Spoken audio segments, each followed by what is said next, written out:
எந்த அளவிற்கு கடவுள் நமக்கு நம்பிக்கையூட்டும் வார்த்தைகளை சொல்லுகிறார் என்பதை நீங்கள் தெரிந்து கொள்ளுங்கள். கடவுள் சொல்றாரு, அஞ்சாதே, நான் உன்னோடு இருக்கிறேன். கலங்காதே, நான் உன் கடவுள். நான் உனக்கு வலிமையை தருவேன். நான் உனக்கு உதவியை செய்வேன். நான் உன்னை வெற்றி பெற வைப்பேன். அப்படி தொடர்ந்து சொல்லுவார். உனக்கு எதிராக யார் யாரெல்லாம் எழுகின்றார்களோ அவர்கள் இல்லாமல் போவார்கள்.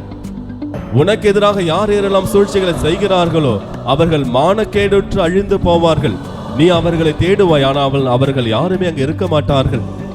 நான் உன்னை வழிநடத்துவேன், நான் உன்னை கரம் பிடித்து வழிநடத்துவேன் என்று கடவுள் அங்கே எசாயா இறைவாக்கினருக்கு சொல்லுகின்றார். அதே வார்த்தைகள் தான் இன்றும் சொல்லுகின்றார் நமக்கும். நம்முடைய வாழ்விலை எந்த சூழ்நிலையாக இருந்தாலும், எத்தனை மனிதர்கள் நமக்கு எதிராக வந்தாலும், எவ்வளவு பெரிய மனிதராக இருந்தாலும், இறைவன் நம் சார்பாக இருக்கின்ற பொழுது, இறைவன் நம்மோடு இருக்கின்ற பொழுது நமக்கு எதிராக யாரும் எதுவும் செய்ய முடியாது.